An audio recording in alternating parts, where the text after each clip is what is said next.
At this point, we now proceed to our second keynote speaker. Our next resource person is a notable scholar of Islamic thought and an esteemed authority on Muslim society and governance in the Philippines. Professor Julkipli M. Wadi is the Dean of the University of the Philippines Institute of Islamic Studies, where he has served as a professor for more than 2 decades. Trained in both political science and Islamic studies, he brings a unique and comprehensive lens to the study of Muslim communities, their history, culture, and socio-political dynamics. He closely follows major issues affecting Islam and the Muslim world, including its developments, challenges, and enduring tensions. He is also a regular media resource person and political analyst, frequently consulted on matters relating to Islam and politics, the Mindanao peace process, and conflict transformation. Throughout his academic career, he has taught a wide range of courses, including Islamic political thought, Islamic revivalism and contemporary movements, Kalam and Islamic philosophy, the Quran and its commentary, Islamic civilization and history, and Islam in Southeast Asia. Brothers and sisters, with deep gratitude, we all welcome Professor Julkipli M. Wadi.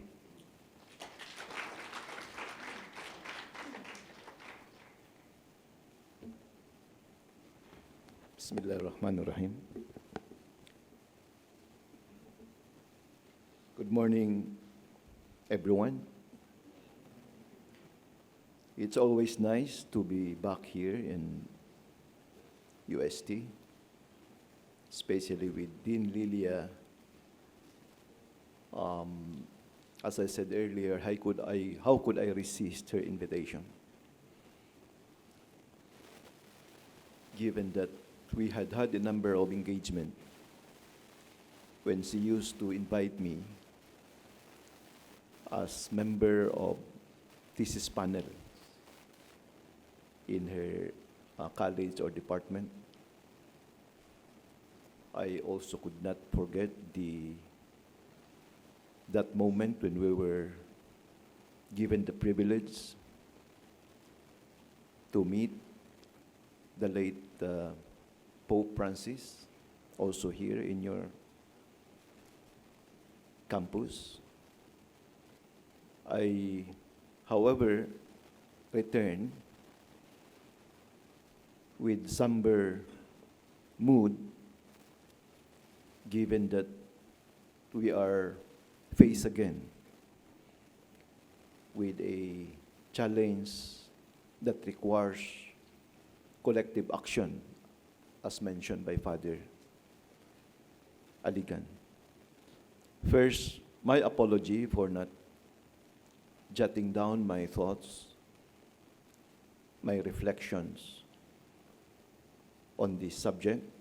It is my style, however, that I'd rather present a raw reflections, and I would return to it and structure it properly and share it in my column. If I may amplify the points raised by Dean Lillian and Father Aligan regarding the imperative of good governance that should be based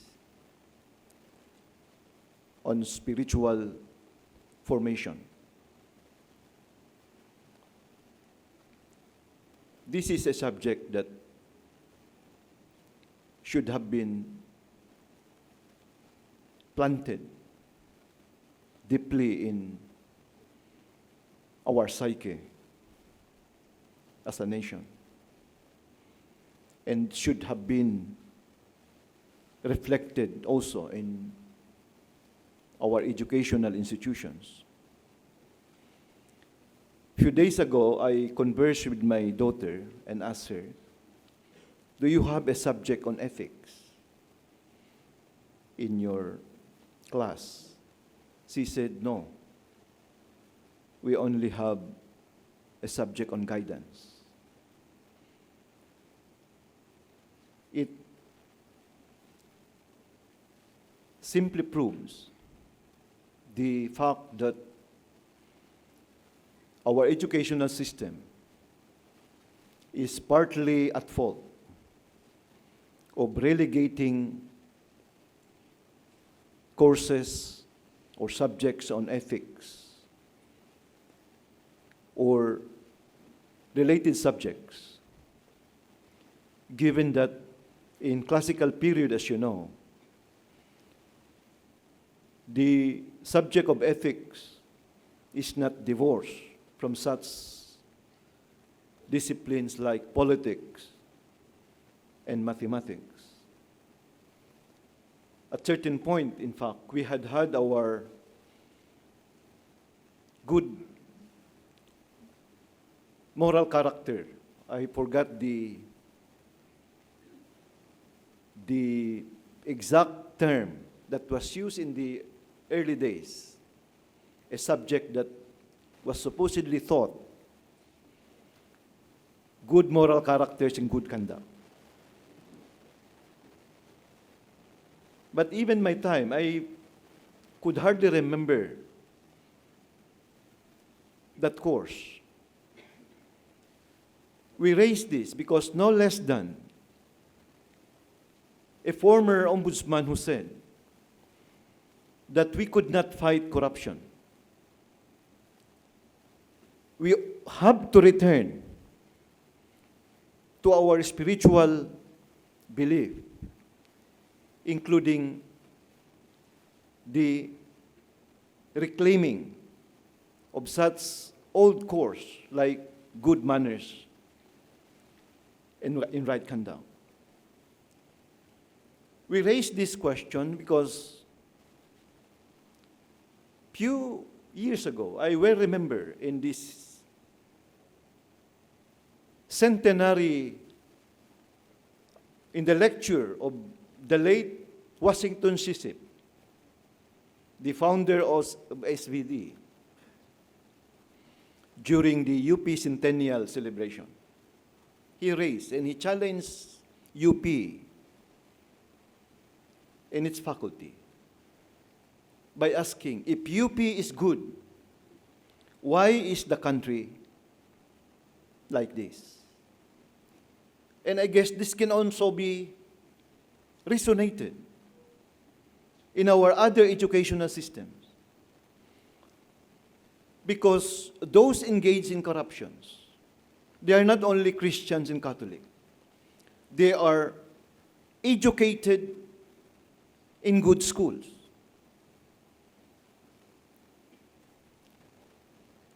And that would mean schools we know, universities we know in the country.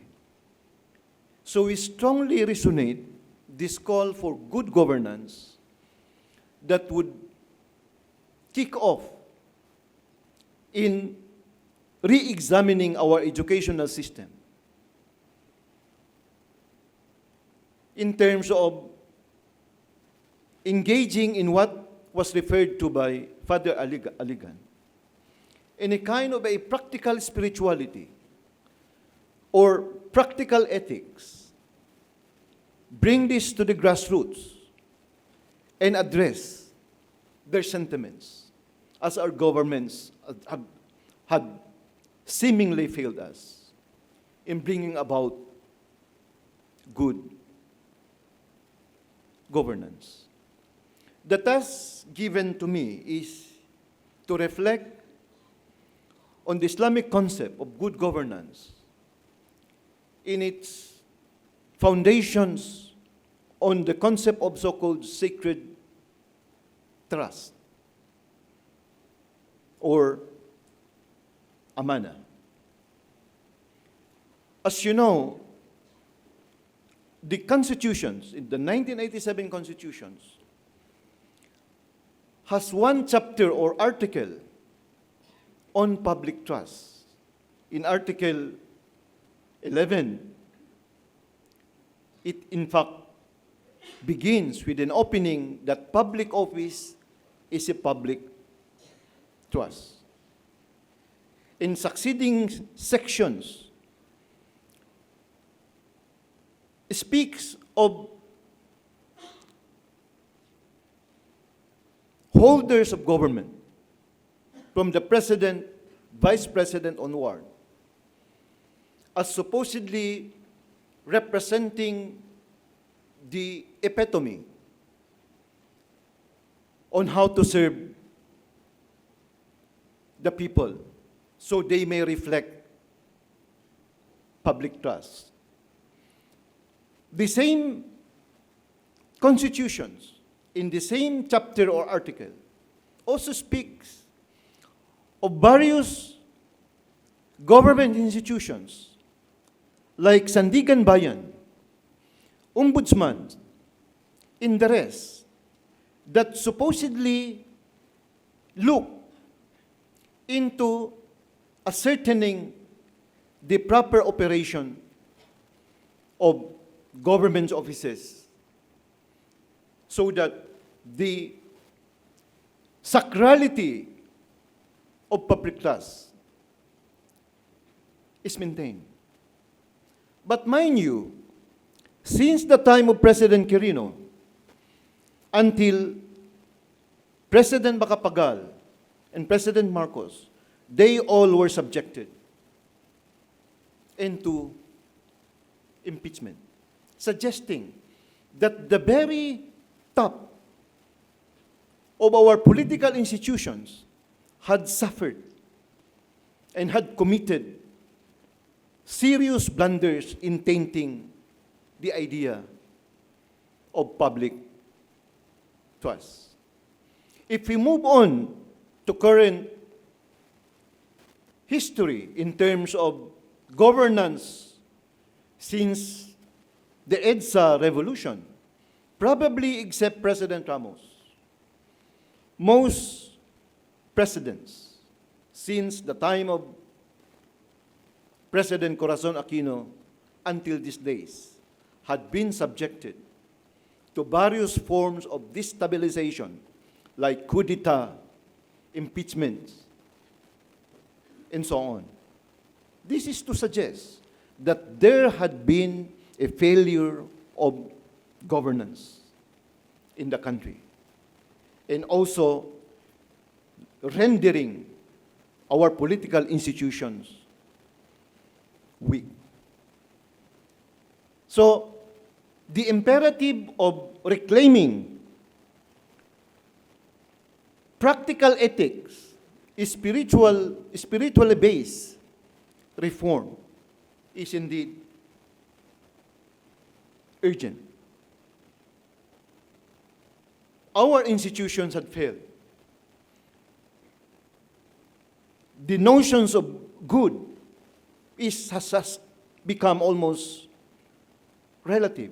What good governance are we talking about when, as mentioned by Father Aligan, it was already even dramatized by the late Senator Miriam Defensor Santiago? Why do the Philippines, one of the most corrupt nations in Asia, per Transparency International's studies? This is a serious discovery or ills, if you may, because we continue to repeat the same malaise as a nation, as if this nation has been cursed to be subjected to cycles of corruptions.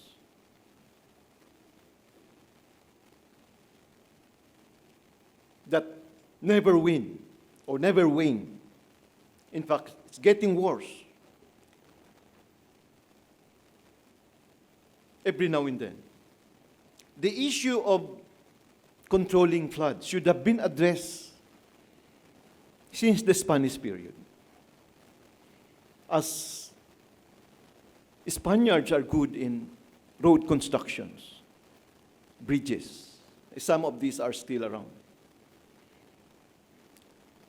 Yet, why was government resources wasted on other things instead of continuously building right infrastructure that could have addressed floods and other calamities that struck this country? And it is now being utilized by those who suffer from lack of good governance, of using precisely this idea of insertions in addressing flood controls, as this is the way by which they could immediately or they could easily engage or hide their corrupt practices. And it's getting worse because as we are experience floods, every now and then, these floods also comes with it, graft and corruptions amongst our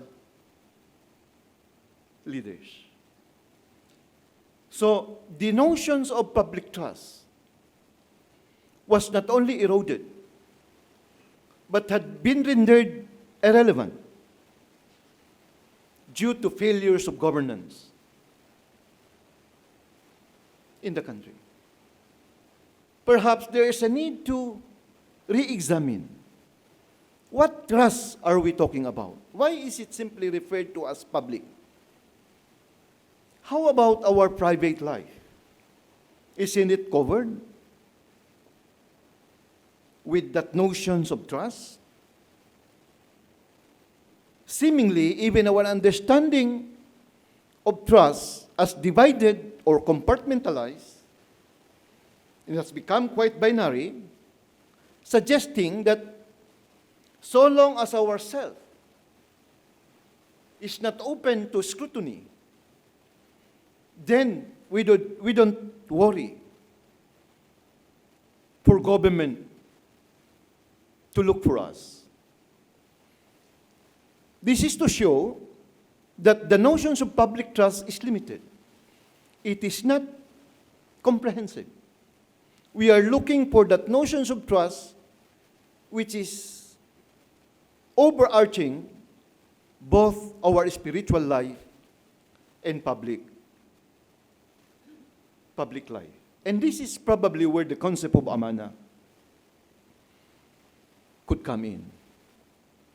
As you know, the word Amanah has various etymological nuances with such concept like Aman, or which means peace, or the name of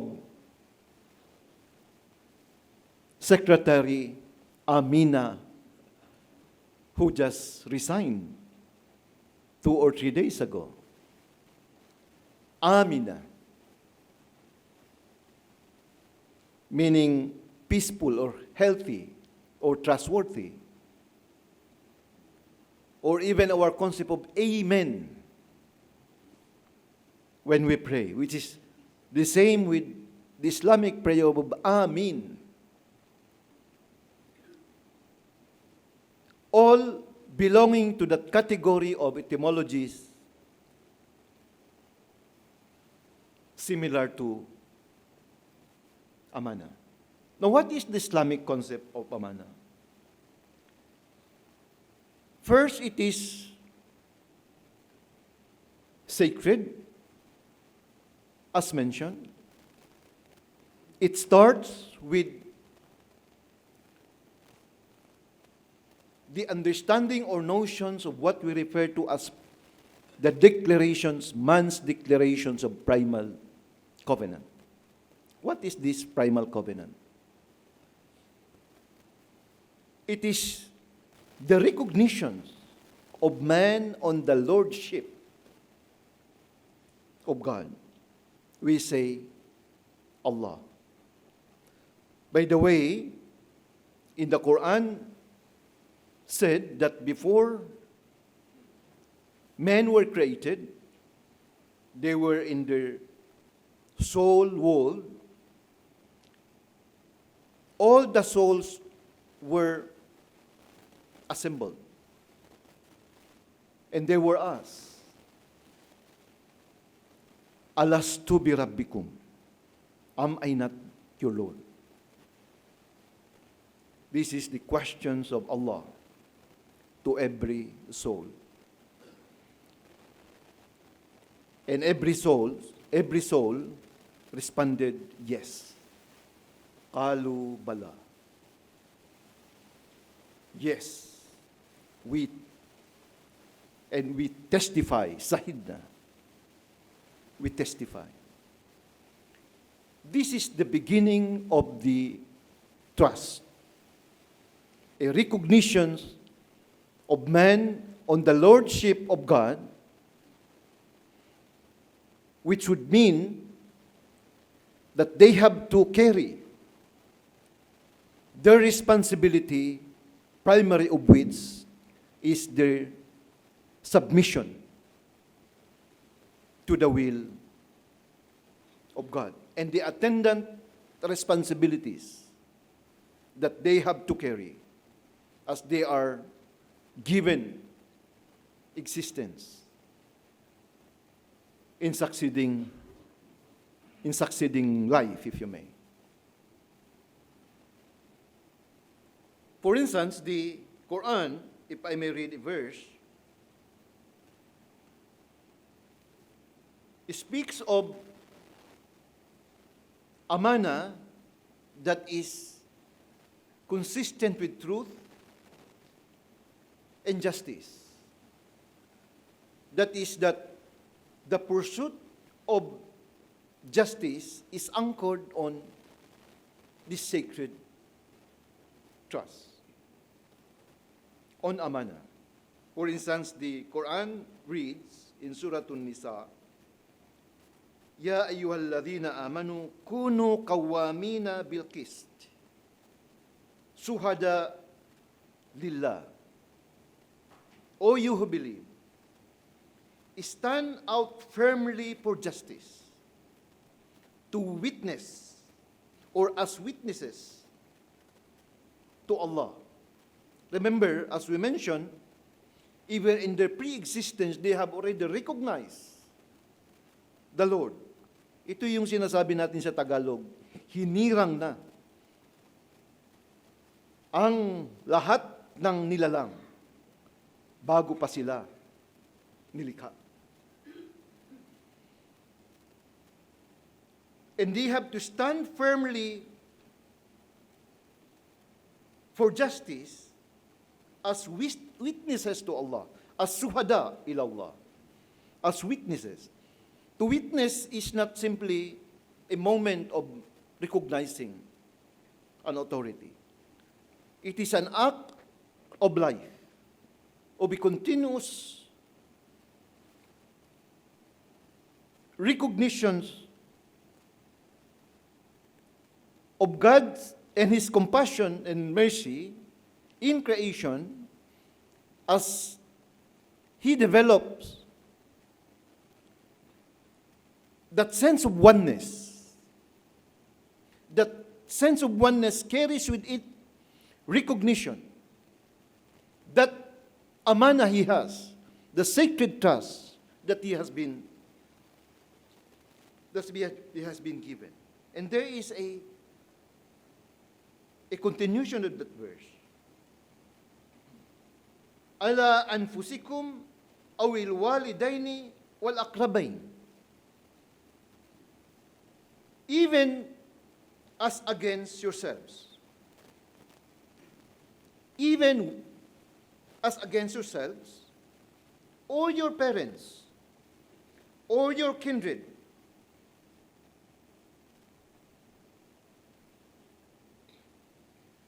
In yakun ghaniyan wa fakiran, whether the case of rich or poor. This is to show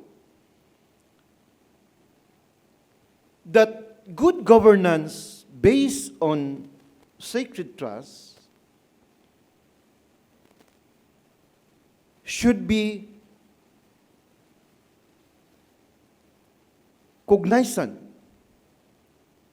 of the common good, the general welfare that was mentioned by Father Aligan and Dean Lillian. This should be pursued even against ourselves. In other words, even our personal interests, including our parents and relatives, or whether rich or poor. These notions of trust and the pursuit of justice has become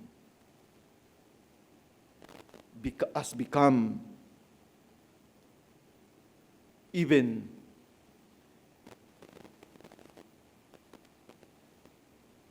waning. It has waned in our time. A reason why the need to reclaim spirituality is so important, because that this idea of public trust is not enough. Public trust should be anchored in a comprehensive notion of trust, like the idea of Amanah that is deeply rooted on our religious tradition. The closest explanation to the contradictions, or if you may, hypocrisy in our time may be captured with Father Bulatau's concept of what he refers to as split Christianity. He raised during his time why we have many attendees in churches, but yet when they are out on their own, then they engage in many things, including corruption. It's because the psychology is such that I can only be holy inside a sacred space. But I'm alone or outside the church or the mosque, then I am free to do everything. Because seemingly the notions of trust is not emphasized that it's actually personal. It has to be comprehensive, so that when we develop this sense of Amanah in ourselves, then there is a corrective mechanism. We actually do not need these institutions or policemen to check ourselves, because deep in us, we are conscious that we should not be engaged in things that is inimical to our faith, including the common good.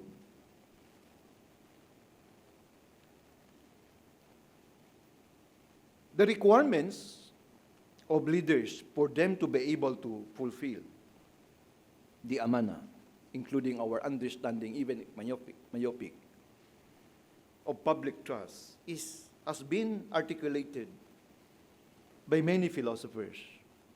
Father Aligan already mentions about the case of Plato.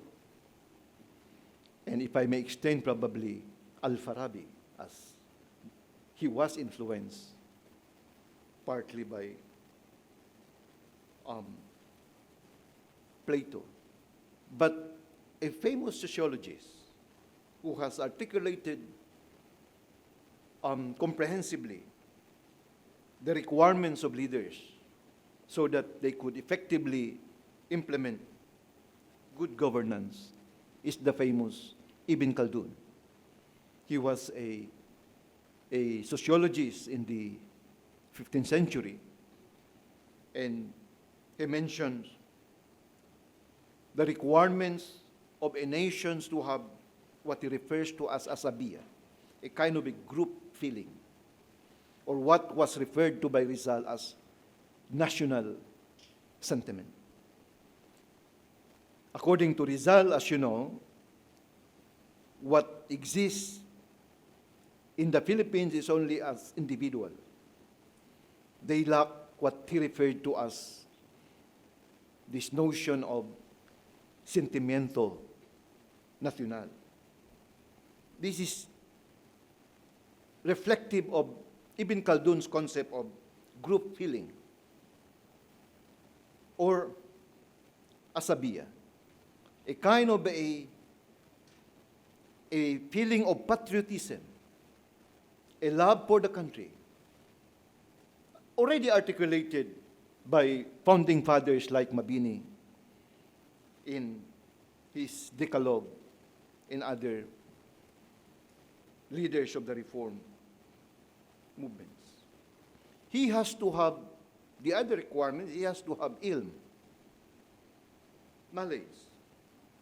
The leader must possess a sufficient understanding of law and society. He has to have a notions of justice or adala. A leader must be just and fair in the rulings, in actions, avoiding oppressions and injustice. He has to be physically and mentally fit. I would not elaborate on the importance of these requirements. And should have what he refers to as restraining influence. As humans are prone to conflict, so a leader must provide a restraining influence or a strong authority to control behavior and prevent people from following animal-like tendencies. These are qualities of leaders that could affect good governance. But note, Ibn Khaldun speaks of restraining influence. Restraint should start with the self. That part, an important part of our spiritual life. There has to be a kind of an alignment of the mind, the akal, the heart, qalb, and the spirit, or the ruh, or the nafs. It's not enough that you develop the mind, as I think many of our institutions, educational institutions, are engaged in terms of educating our youth, providing them skills. But this can develop into two trajectories that may either lead into vice or virtue. Vice, if our mind is used precisely to do things that are devoid of good governance. It could be virtue if it promotes good governance or it conducts itself consistent with good governance. But mind, as recent research now shows, cannot work on its own. There is that part in the heart that is also as mental or rational. This is to suggest that the alignment should start between the heart and the mind. According to the Prophet, there is that flesh in human body. If that flesh is pure, is clean, then the whole body would be clean. Prophet Muhammad refers to that flesh as the heart. The heart, however, should function in connection with the nafs or the self. If the nafs is not restrained, it can lead to two trajectories or tendencies. One is precisely to move into what Ibn Khaldun refers to as animal-like tendencies, or the nafsul ammara. This is where you have someone who is so educated, who is so brilliant, but suffers from the lack of adab or morals because he is being pulled down by his lower self, by his nafsul ammara. Hence, there is a need for spiritual training to be able to move, to elevate from these lower forms of the nafs, of the selves, to the higher realm, to the rational self, or what is known as nafsul lawama. This is where a person should be rational, so he or she could live in balance between himself and society. But at times, even if a person is rational, as he is also partly pulled by his lower nafs, then he also could commit sin. A reason why, as we said, even a highly educated person may succumb to temptation because he is partly pulled down by his lower or baser self. The journey, therefore, has to even elevate higher. That a person should reach that stage of higher nafs, or what is known in Arabic as nafsul mutmainna, the soul at peace. This is a state where saints, where righteous people would crave to engage. But this is the way to be able to control their animalistic self. This way, the starting point of regulating society, including implementing good governance, should be founded on the development of the self. A person who is devoid of this notion of spiritual development, as we explained, could suffer from lack of moral compass. And therefore, he is open and vulnerable to many possibilities of corruption in society. I could say a lot on this subject in terms of how spiritual development could help in define good governance, and therefore could make our pursuit of social justice and moral integrity even more effective. But perhaps this is small part of my, as I said, raw presentation would be enough to kickstart our discussions. Thank you very much.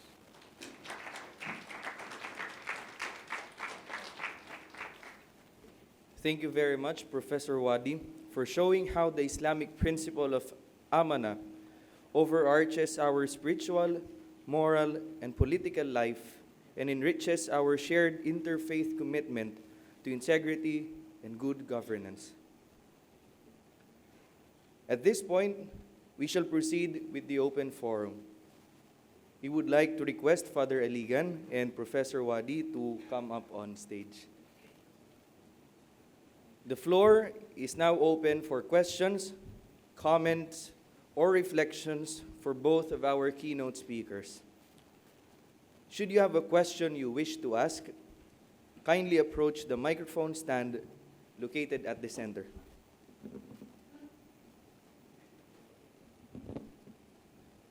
Kindly introduce your name and your affiliation and then proceed to the question. Okay, good morning. Sarah Ortiz from the Institute of Religion. My question, how can the convergence of Catholic and Islamic ethical principles, specifically the common good and Amanah, serve as a foundation for rebuilding public trust in Philippine governance amid recurring corruption scandals? Thank you. I think it's not an easy question to answer. Because you see, it involves a lot of principles, no? It would involve the principle of conscience, no? It would involve the principle of all other principles, as Professor Wadi would have it in Amanah, no? Because it says that it starts from the person himself. So when he talks of, for example, public trust, no, public trust is not simply something that is external, but it begins with the self. If you are a government official, it begins with yourself and not with because of the office that you have. No, and so it's, as I've said, it's very difficult. It's a difficult question really to answer. No, okay. And it could even involve an educational process, no, an ethical process on that matter. Well, we have to start with a positive note.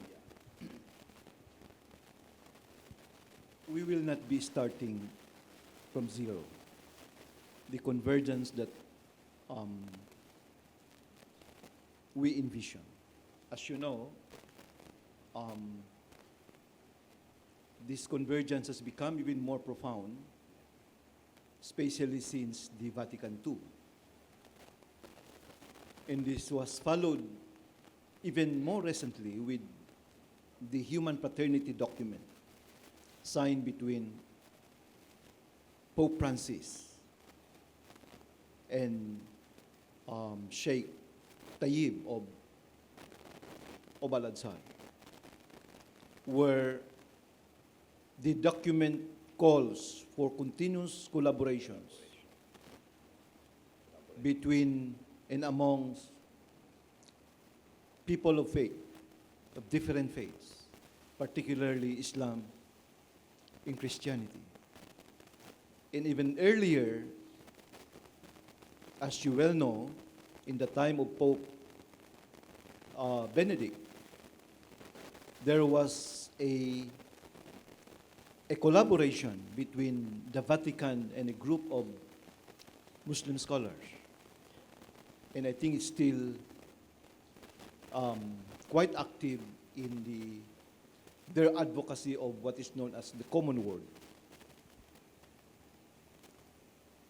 So there are already existing foundations or precedents in terms of how both Christians and Muslims could proceed to work together in promoting good governance, making public trust, a notion of public trust, even more comprehensive by integrating spiritual and theological teachings in both religious traditions. So the foundations are already put in place. What is needed, as mentioned by Father Aligan, is a kind of a practical philosophy where,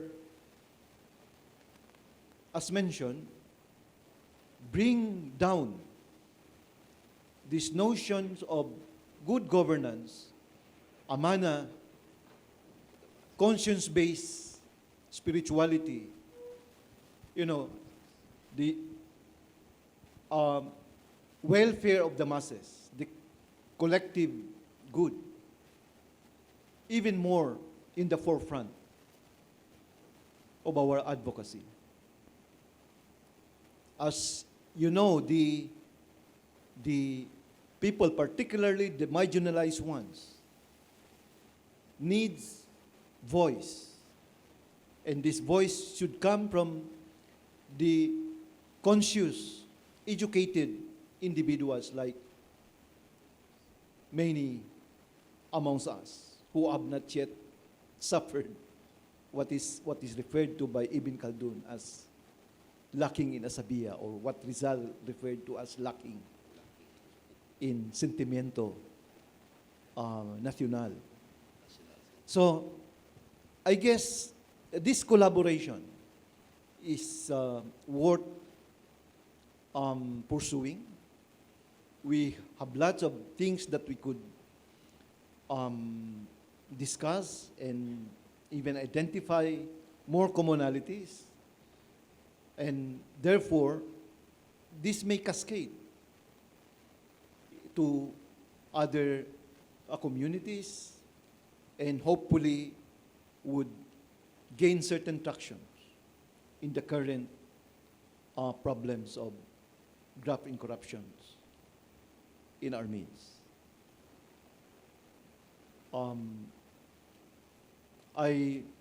In fact,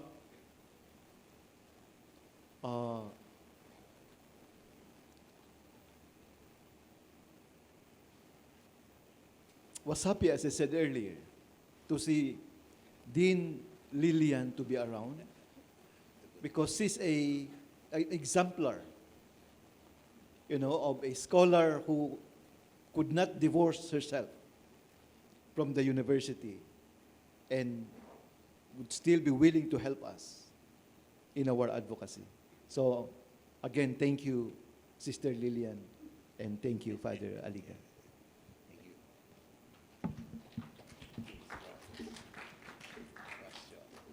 Thank you. Anyone else?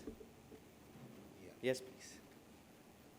As a way of introduction, kindly state your name and your affiliation and then proceed with the question.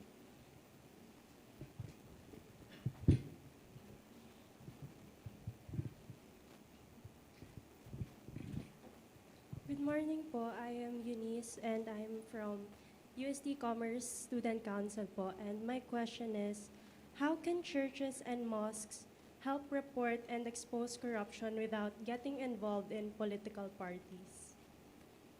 Could you clarify the question? What do you mean by political parties? That they be members of a particular political group? For instance po kasi, since let's say nag-speak up po yung church and nilabas po siya sa media, so may mga comments po kasi na lumalabas na kampi siya dito. So how can we parang not get involved po with it? In an part. Well, the church speaks the truth. Whether it is interpreted this or that is for the media. But the fact is that you speak the truth. Now, sometimes speaking the truth is not only important on what truth you tell, but how you also tell the truth. No? And that is something that communication should be studied. No? But, as a church, or even Muslims, we have to tell the truth. Okay? Now, whether it is interpreted this or that, okay, that's for us. Okay. Now, to be a member of political parties, I think it is clearly stated in PCP2 that, we should not be involved. No. even priests shouldn't involve themselves in politics. But they can always, talk about it. So that's as far as we are concerned, no? Okay? So we talk on, that's why what you hear on sermons they're pastoral orientations. Many of them are pastoral orientations only. No? Okay.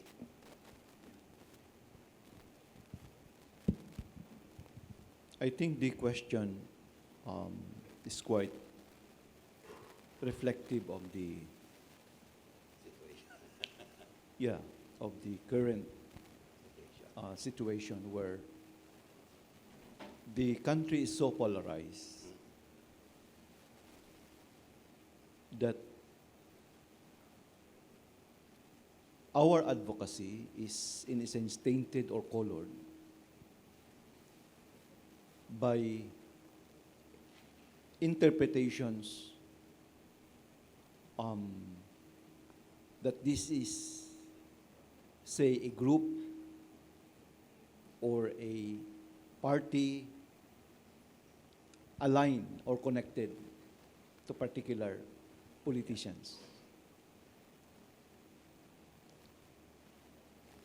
In fact, this polarity, I think, has rendered the current oppositions, or if you may, efforts of various groups to address graft and corruptions, a reason why they could not create a singular force to be able to raise a particular cause, so that these rallies and demonstrations have not really moved forward in terms of effecting political change. So the polarity between Malacanang, to maybe quite blunt, with that of Davao, has affected the various formations and advocacies.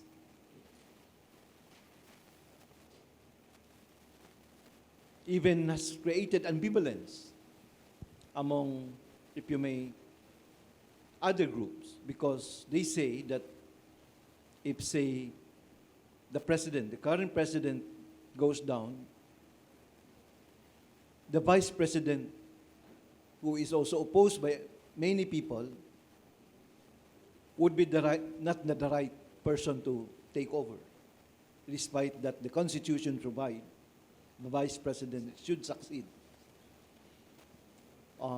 into the presidency. So this ambivalence has resulted into a kind of a hindrance into why you cannot move forward to effect political change. Now, what you are saying is, can mosque and the church, do something to be able to break this hindrance? Well, as mentioned by Father Aligan, the church has been doing its advocacy, but I think the advantage is that it is perceived to have at least that moral compass, that holders of integrity to a degree, right? So that if you will look at current or recent upheavals or past upheavals, say like the People Power EDSA revolution, the church played a very crucial role.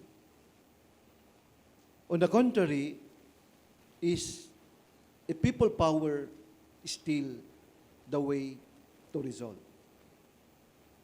our malaise as a nation? How many times, people power 1, 2, and I think even 3 had been conceived, but yet the same cycle of graft and corruption, recur. This is a dilemma, right?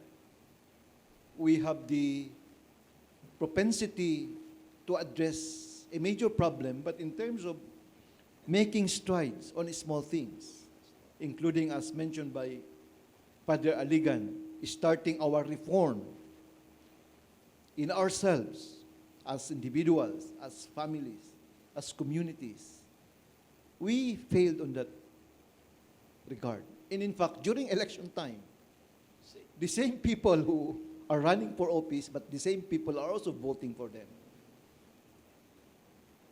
So, we are in this state of a crisis that I guess we all need to come together and address. And who knows, somehow, somewhere, we'll be able to find some light at the end of the tunnel. And we say in Islam, Inshallah. Yeah, God willing. Thank you.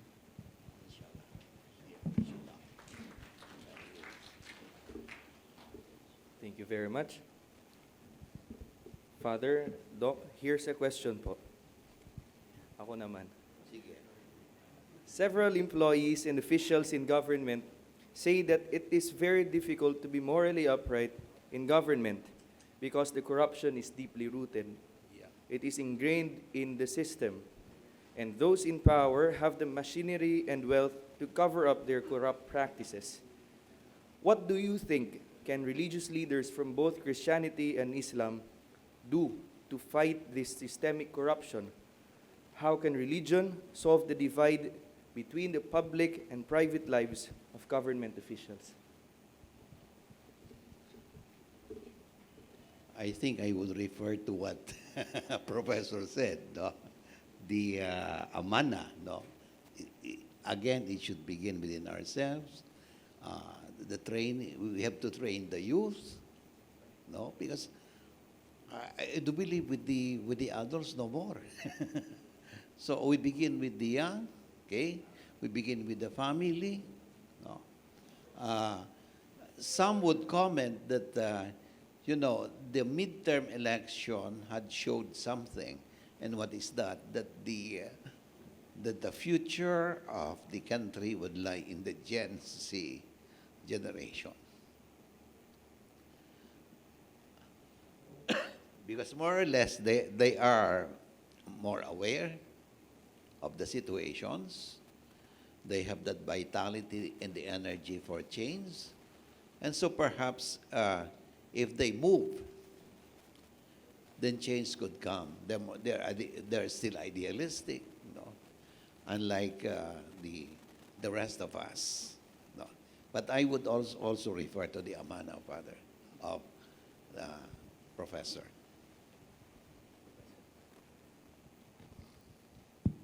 Yeah, that's another question that is actually, that points into the dilemma of many government employees. On one hand, they have to work with the system. Yeah. As this is the source of their bread and butter for themselves and their families. On the other hand, they are also witness into the worsening state of graft and corruption in the country. I think the first step is the cleansing process, the building of the conscience building, as mentioned by Father Aligan. being aware of, say, contradictions in certain, say, office or departments is important.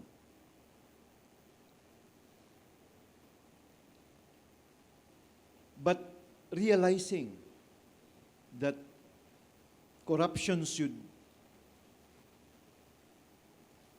not affect you in terms of, say, your participation is, I think, the first step.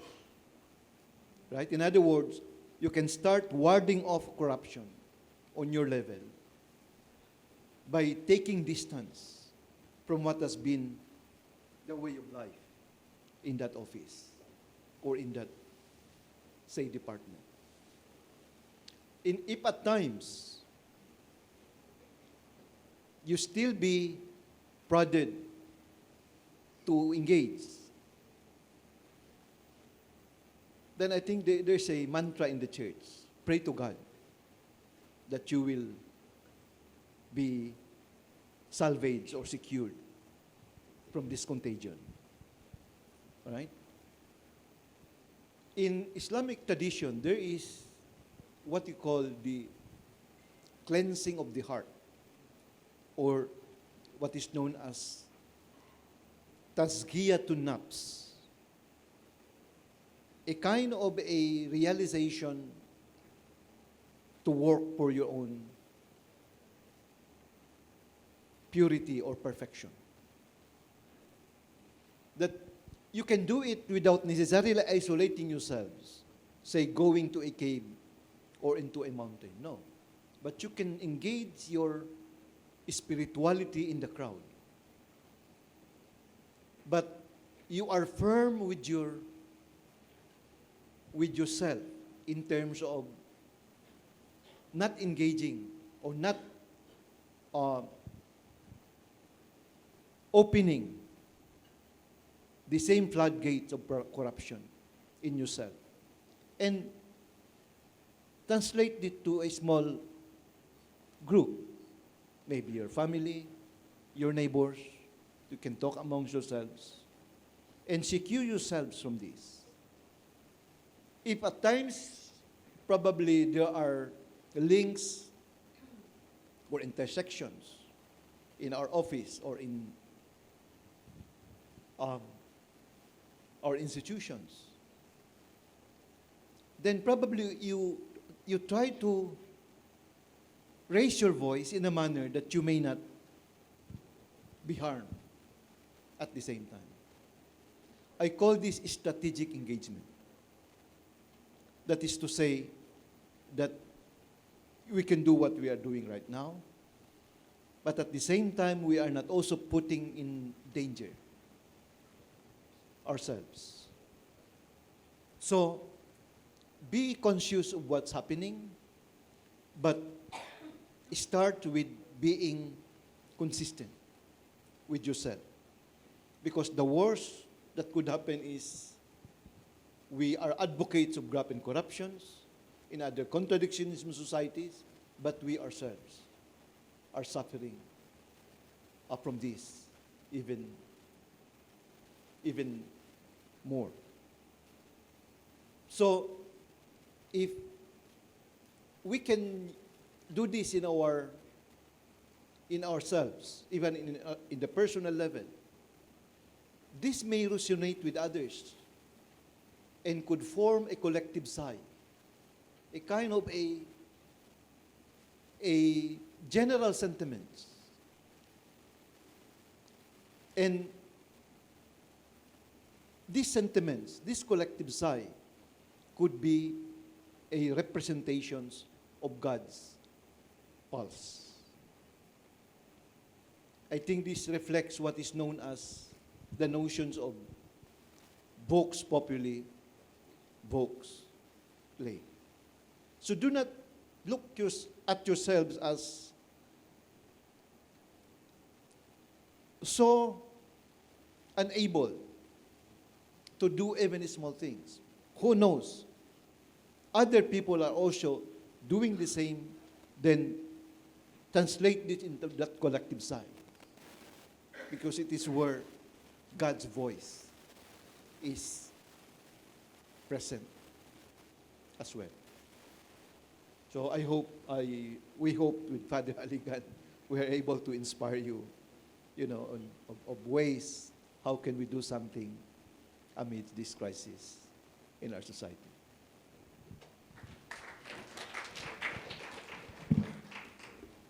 Thank you po for the wonderful answer. Is there anyone else who would like to ask a question? Yes po, Doc.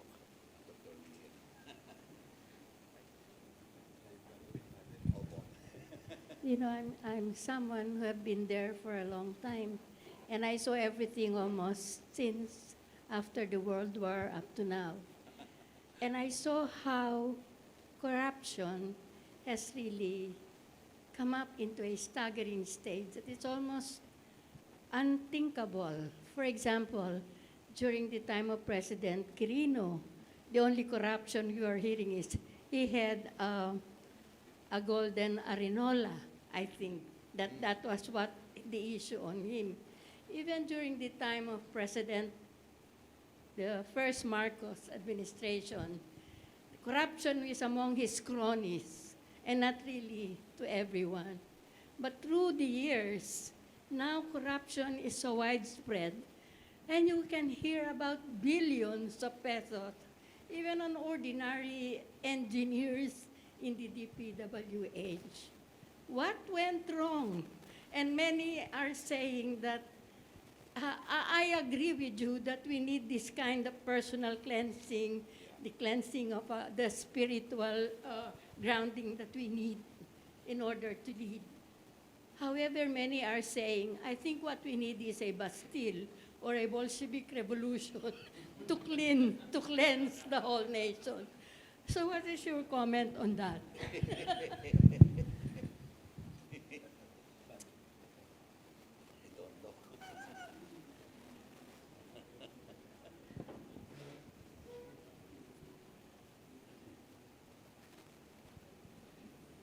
Perhaps.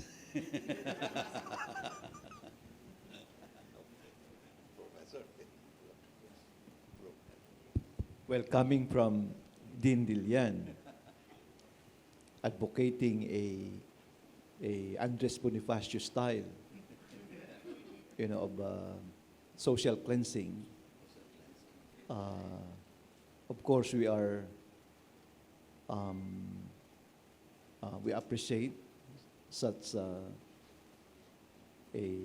laying down of an option. But we also, as we said earlier, have to be aware that we had already we had a number of quote revolutions. But what had this done to us? If you notice, in fact, I raised this one time, if I may share you a story, in a conference in Malaysia long time ago, where I said, why is it that in Kuala Lumpur, it's so hard to even organize a group and raise their voice against the Prime Minister? I will not tell you what happened after what I had told them, what I asked them. It was a long story. But I raised that to show that why is it easy in the case of Manila, to organize rallies and demonstration and even pull down a sitting president. If you look at the overall effect in the case of, say, Malaysia or Indonesia, they also have their own social contradictions and problems. But notice, as already mentioned by Father Aligan, we lag behind. We had been left behind in terms of the development of our Southeast Asian neighbors, statistics after statistics, the Philippines is now continuously retrogressing, even close to Cambodia and Laos, when we were almost second to Singapore in the days, probably in the time of the younger years of Dean Lillian. This is to show that there were many pitfalls in our politics, in our engagement, despite our propensity to engage in demonstrations, in people power, in others.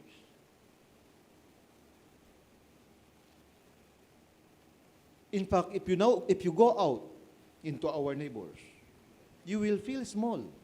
Really. I was just in both Jakarta and Kuala Lumpur a few months ago. You will feel small. We were almost frozen into that state of our affairs probably in the 80s or 90s. Just compare the airports. You will be shocked when you step on the airports, you know. And you will think, what happened to the Philippines? And while you were there, you were enjoying in these countries. We are not even talking about Singapore, also mentioned by Father Aligan. When you return, you will feel even smaller. Right? So what I'm saying is, there is no a kind of a linear, straitjacket solution into our problem. I think continuous engagement and collaboration and sharing of good and critical ideas are the ways to go, and effect and try to influence powers that be, that they may be able to embrace good governance that is deeply rooted in our spiritual foundations. So I appreciate the options laid down by Dean Lillian, but we also have to be self-critical, in our ways of doing things. Thank you. Thank you very much, Doc. Due to time constraints, however, we shall have to end our open forum at this point. We thank all those who have shared their insightful and deep questions and comments. We also thank our resource persons for intelligently answering the questions. At this juncture, may I invite on stage Seminarian John Alfred Rabena, the President of UST Theological Society, Dr. Joel Sagut, the Director of UST Research Center for Theology, Religious Studies, and Ethics, and Dr. Lillian Sison, a member of the Religions for Peace Standing Commission on Interreligious Education, for the awarding of certificates to our resource speakers. Citation reads, Certificate of Appreciation is given to Reverend Father Rodel E. Aligan, OP, STHD, for his generous sharing of time and expertise in presenting the paper Reclaiming the Common Good, a Catholic Call for Ethical Governance, during the forum Christian-Muslim Dialogue on Good Governance, with the theme Faith and Youth as Voices Against Corruption, Building Integrity in Governance, held at the George SKT Function Hall, 4th floor, Buenaventura Garcia Paredes OP Building, University of Santo Tomas, Manila, Philippines. Signed, Seminarian John Alfred Rabena, President of UST Theological Society, Professor Joel Sagut, PhD, Director of Research Center for Theology, Religious Studies, and Ethics, and Professor Lillian J. Sison, PhD, Religions for Peace Standing Commission on Interreligious Education.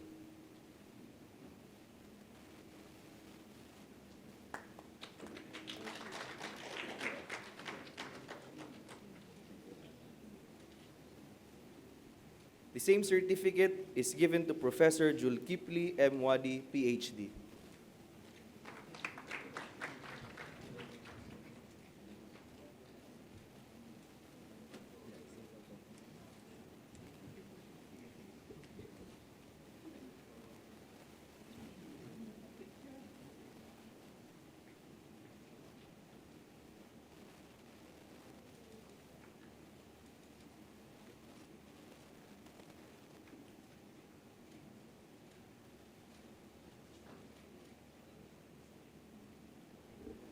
Thank you very much po, Father Aligan and Doc Wadi. May I now invite everyone to please stand and remain in their seats,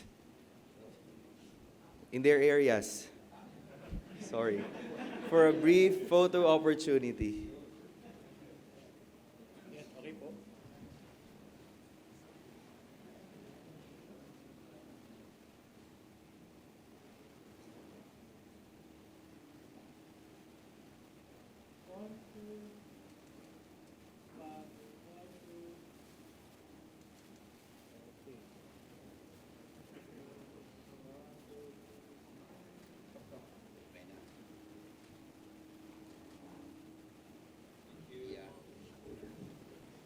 Thank you, everyone, for your meaningful presence and for contributing to the depth and spirit of our discussions thus far.